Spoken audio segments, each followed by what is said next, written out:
Nearly two-thirds, 62% of Americans, say they feel worn out by the high volume of news coverage of the 2024 presidential campaign and candidates, according to a Pew Research Center survey published Tuesday. About one-third, 35% of respondents, on the other hand, said they like seeing a lot of coverage of the campaign and candidates in the survey, which was conducted April 8th to 14th. Few also showed an inverse relationship between how closely people said they follow election news and how worn out they were by it. Overall, 58% of Americans said they have been following the news about the 2024 presidential campaign very or fairly closely, while 28% said they aren't following it too closely, and 13% said they aren't following it closely at all. Among those who said they follow election news very closely, 40% said they feel worn out by it. Among those who said they follow fairly closely, 61% said they feel worn out. Among those who also said they follow not too closely, 70% said they feel worn out, while among those who said they follow not at all closely, 77% said they feel worn out. Pew reported that Republicans were slightly less likely than Democrats to say they are worn out by election coverage. 58% of Republicans compared to 66% of Democrats.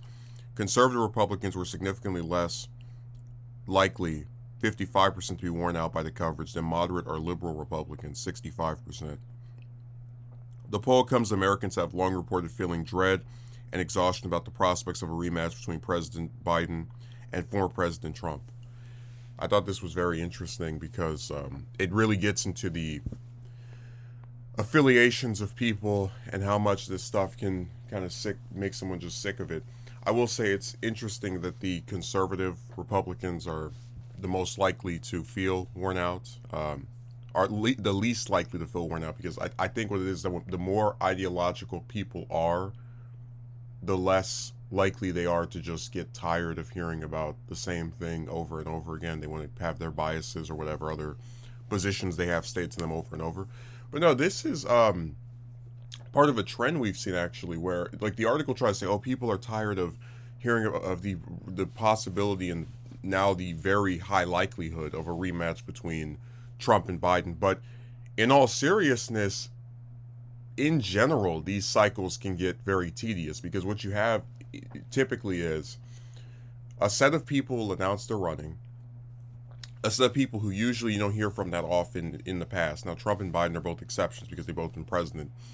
And every word that comes out of that person's mouth, every public appearance that they make, seems to get nothing but attention in a lot of cases.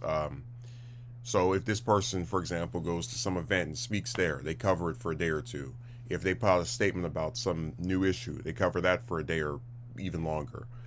And because of Trump's ongoing legal saga, where he had all these different trials that are going on, and one of them even had to be delayed because he just couldn't be at both places at the same time, it made it to where you had to hear about him or some new thing relating to him pretty much every single day.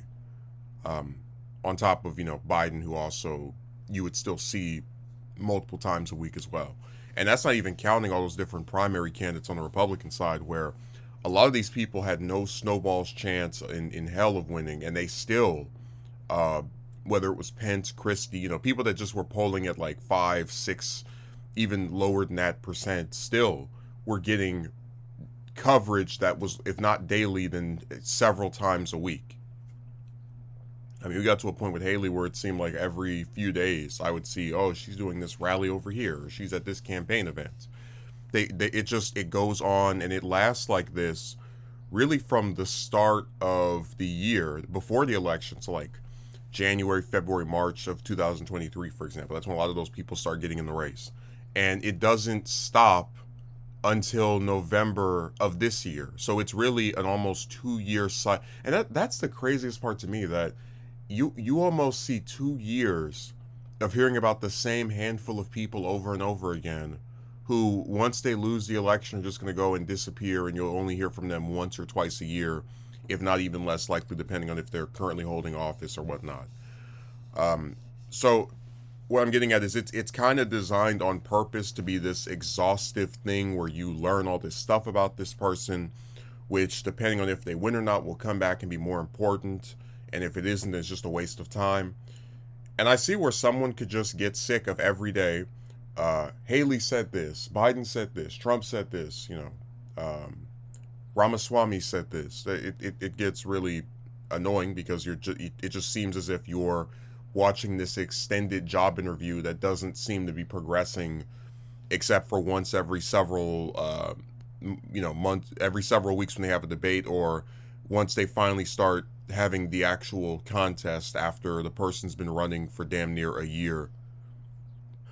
That's what's so surreal to me, that both Haley and Ramaswamy got in the race in February of last year, and we didn't have an actual election until January of this year. So that means for 11 months, these people just get to go around just getting attention with no idea of how well they're going to do or not. Just let's just cover them in case they are able to, get some actual victories. And it doesn't seem like this is going to be cured anytime soon, because the problem with American culture is it turns a lot of these politicians into celebrities. So while you might not, let's say, hear that often about your state's governor, your 2 senators, your congressman, if that person decides to run for president or